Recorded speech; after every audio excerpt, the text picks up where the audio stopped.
Bertanya nih, ini gimana nih ya hukumnya kadang ada nih istri yang meminta bekerja atau misalnya suaminya nyuruh istrinya kerja karena misalnya ekonominya kurang dan ternyata gaji istrinya itu lebih besar daripada suaminya gitu. Nah ini gimana nih menurut sudut pandang Islam nih? Mohon penjelasannya guru, silakan. Bismillahirrahmanirrahim. Tapi guruku Habib Imam, Ustaz Maulana, Mas Mikdad serta guru-guru kami dimuliakan Allah Subhanahu wa taala. Alhamdulillahirabbil alamin wassalatu wassalamu ala asyrafil anbiya'i wal mursalin sayyidina Muhammadin wa ala alihi wa sahbihi ajma'in. أصبحنا وأصبح الملك لله رب العالمين سبحانك لا علم لنا إلا ما علمتنا إنك أنت العليم الحكيم رب اشرح لي صدري ويسر لي أمري واحلل عقدة من لساني يفقهوا قولي واجعل لي وزيرا من أهلي آمين آمين آمين يا رب العالمين. Kalau bahasanya memerintahkan, menyuruh istri bekerja, maka salah atau keliru. Karena yang hendak mencari dan memberi nafkah adalah suami. لينفق ذو سعة من سعته ومن قدر عليه رزقه فلينفق مما آتاه الله لا يكلف الله نفسا إلا ما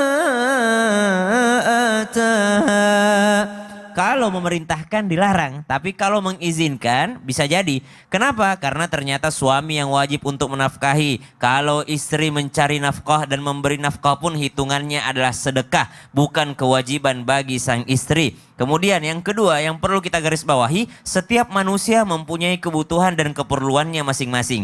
Ada yang dari suaminya, ternyata dari suaminya tidak mencukupi, maka sang istri boleh meminta izin kepada suaminya dan suami boleh untuk mengizinkannya. Yang salah dan keliru, karena hari ini kita bahas dosa-dosa ya. Dosa suami yang jarang disadari. Yang jarang disadari. Yang pertama, ketika suami mengizinkan istrinya bercampur baur dengan non mahram di tempat kerjanya. Nah itu yang pertama. Yang kedua, mengizinkan istrinya keluar tanpa yakni menutup auratnya. Kalau suaminya yang memerintahkan dan mengizinkan, berarti suaminya pun ikut turut terlibat dalam dosa-dosa tersebut. Yang ketiga, karena bekerjanya disebabkan bukan kebutuhan melainkan karena nafsu ambisi.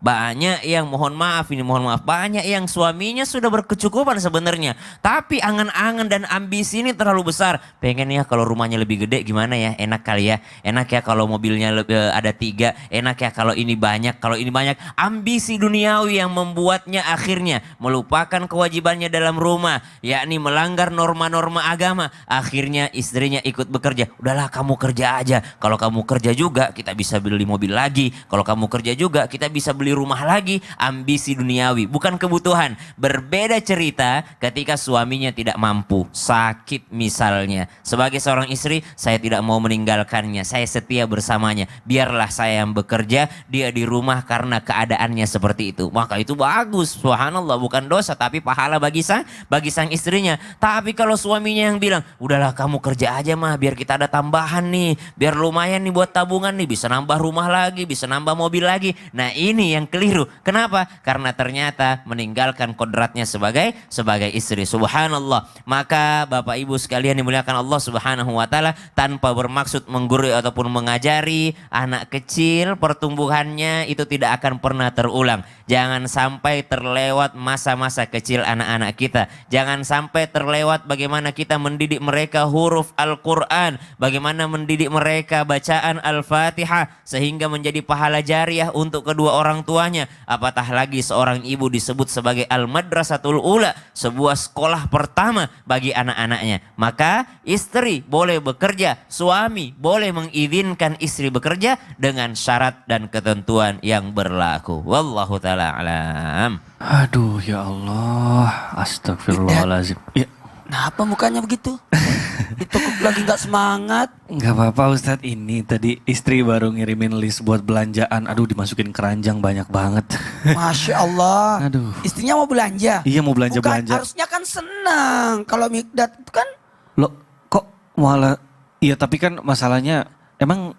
Hati-hati. Kalau istri mau belanja, kasih belanja lah dia. Emang kenapa? Bisa jadi dosa. Astagfirullahaladzim. Iya. Kalau istri minta belanja, minta beli tas baru. Waduh ini gawat nih, bahaya nih. Ini bisa jadi dosa nih. Bisa jadi dosa. Coba. Kalau apa tuh? Kalau kita bahas sekarang, Oh, gitu. nanti salah paham. Kita bahas setelah yang Selain satu ini. Tetap di Islam Indah. Jamaah, oh jamaah. Alhamdulillah. Oh, bisa jadi dosa ya? Kalau kita bahas sekarang.